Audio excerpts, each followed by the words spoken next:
Welcome to my channel.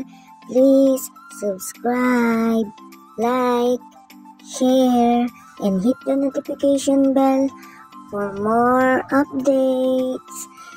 Enjoy watching! Ayan, this is Echeveria variegated lemon rose.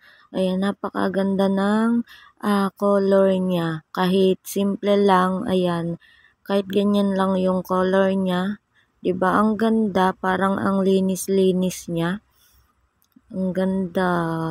Super happy ako kasi meron akong variegated lemon rose. Although nagkaroon na ako dati ng variegated lemon rose, pero ayun, iniwan niya ako. Sana ito is hindi. Ayan. 'Di ba ang ganda? Kahit ang simple-simple niya, magaganda talaga pag simple lang. Ayan, ang ganda 'di ba? Wala siyang blush on. Ayan, ganda. Napaka-simple niya pero ang lakas ng dating. Ayan. Ito ang aking lemon rose. Nung una nga is na maalam yung una kong lemon rose na variegated. Then sana ngayon is hindi na kasi ayan, sabi nga nila try and try. Mahirap talaga mag-alaga ng mga variegated lalo na dito sa lowland. Pag summer, ayan, napakainit talaga. Talagang masusunog sila pag nilagay mo sila sa mainit. Ayan. Kailangan is morning sun lang talaga sila para hindi ganong ma-sunburn. Then, ayan, lalagyan natin siya ng toppings. This is aqua soil. Ayan, lalagyan ko siya ng toppings para mas maganda siyang tingnan. Ayan, nakakaganda talagang tingnan pag may toppings. Dahil nga favorite natin to. Favorite ko to. Ayan, lalagyan natin siya ng toppings. Pag favorite, lalagyan natin ng toppings. Ayan. Nakakaganda din to. Para hindi makita yung like, ayan, yung ipa, 'di ba? Para matakpan. Yan, lagyan lang natin sila ng toppings. Sobrang ganda ng mga variegated, ayan, magaganda sila. Pero magaganda din naman ang mga common semi-rare, ayan. Sobrang gaganda nila kahit hindi sila mga variegated. 'Di ba? Kahit yung mga Munro, ayan, ang gaganda nila. Then, yung mga German Champagne, katulad ng nasa akin, ayan, sobrang dadali nilang alagaan. Sana is ganito din itong lemon rose. Pero sabi nga nila, try and try hanggang makuha mo yung kiliti nila. Sa first try talaga is hindi maiiwasan na mamaalam sila, then hanggang sa try and try nga at hanggang makuha mo na ang kanilang mga kiliti at gusto, 'di ba? Ganun naman talaga pag first time natin mag-alaga. Then ayan, ang ganda. Gumanda siyang tingnan nung nagka-toppings. Napapansin nyo is dry pa yung pinaka lower leaves niya kasi nga hindi ko pa siya dinidiligan kasi halos katatanim ko lang na to. Then hintayin ko muna siyang mag 2 weeks. Ayan, then pwede ko na siguro siyang moist, hindi yung todo-todong dilig.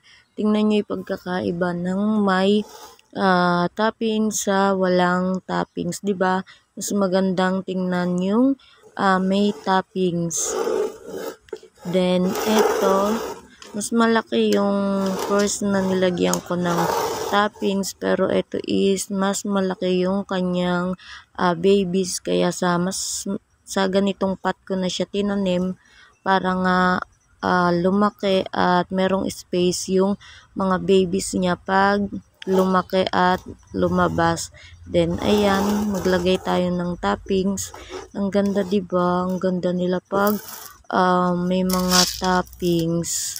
Ayan yung baby niya. O, yung dalawa is malaki na. Yan. Kasi puro ipa yung nakikita. Maganda din ang ipa sa mga succulent. Ayan. Yung loam soil is meron na siyang halong risal tsaka carbonized risal. Ayan, meron na yung halo yun.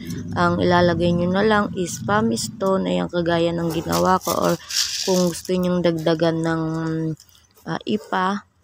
Yung iba kong ginagamit is ipa lang, then garden soil, kagaya sa may German champagne ko, tsaka Monroe. Ayan, ganun lang yung ginamit ko. Pero ang healthy nila, need talaga nila ng care, ayan, para gumanda at maging healthy sila. Ito is wala akong ginagamit na fertilizer. Ayan, hindi ako gumagamit ng kung ano-ano.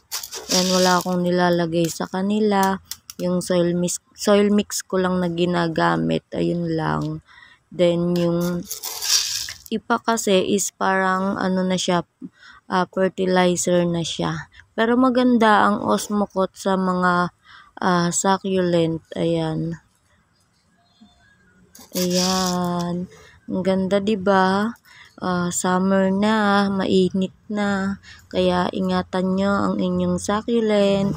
Tingnan nyo sila. Baka masunog, masunburn. Ayan. Alagaan silang mabuti. Ayan, eto yung isa. Ayan, ang ganda, diba? Lagyan nyo sila ng net. Kasi mainit na, o kaya kulambo, kagaya ng ginagawa ko, nilalagyan ko sila ng kulambo pag mainit na. Ayan, di ba ang ganda? Gumanda na silang tingnan. Ayan, super ganda na nila. Then, ayan, ang dami niyang babies sa ilalim, kaya sa malaking pots ko na siya itinanim para nga magkaroon ng space. Ayan, dehydrated na sila kasi yung napapansin nyo, yung lower leaves is puro dry leaves na. Ayan, dyan sila kumukuha ng water.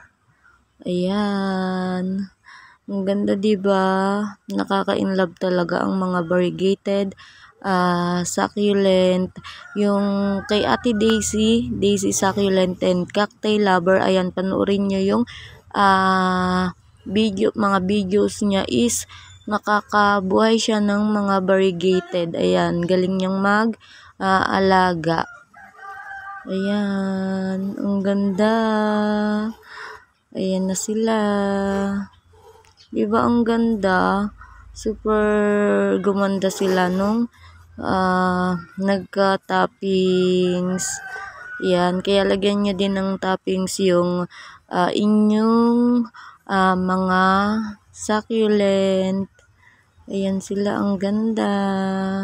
Enjoy watching, guys.